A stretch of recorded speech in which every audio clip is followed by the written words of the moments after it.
You can visit our website for the commands in the videos.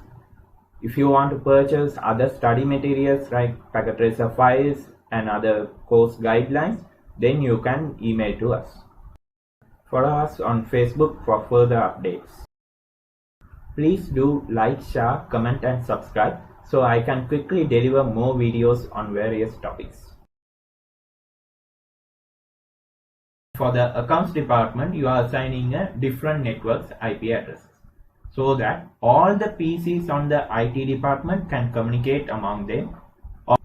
Also, all the PCs on accounts department can communicate with or in accounts department.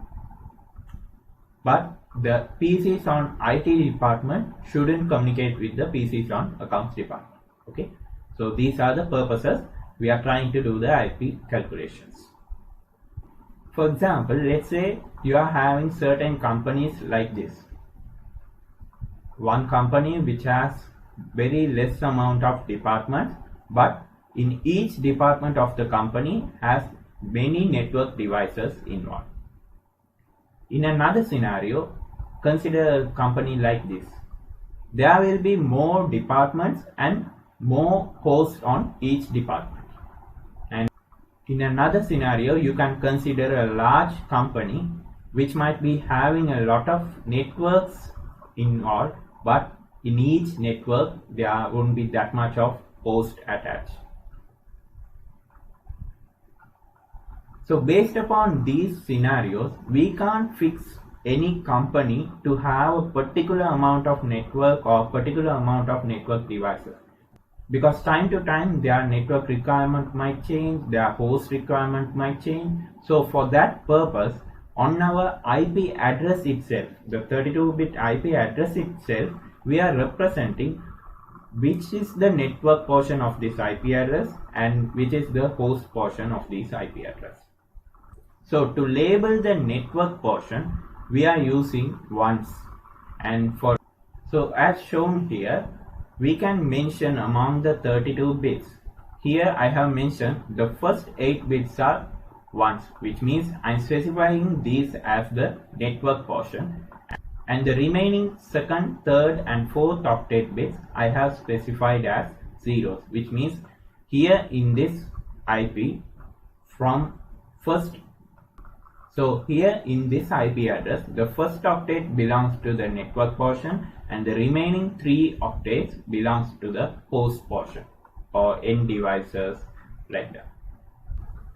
For example, let's take an IP address 10.5.20.50/8. The /8 represents how many network bits you are having in your IP address. For example, the first 8 bits are going to be the network bits in this example. /8 means the first 8 bits. If you have /16 here, then the first 2 octets going to be filled with ones.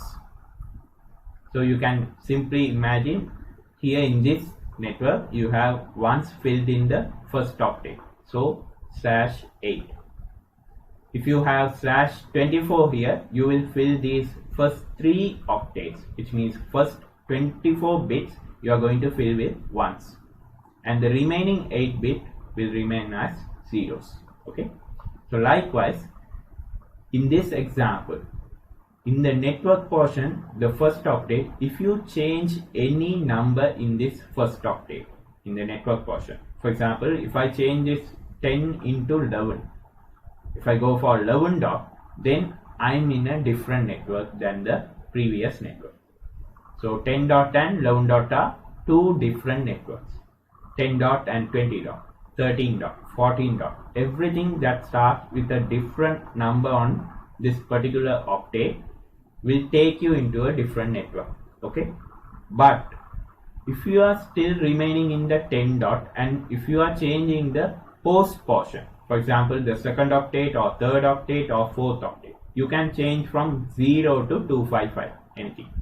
For example, if I change this 5 into 20 or 25 or 30 or 250, whatever, but this is in the host portion, right?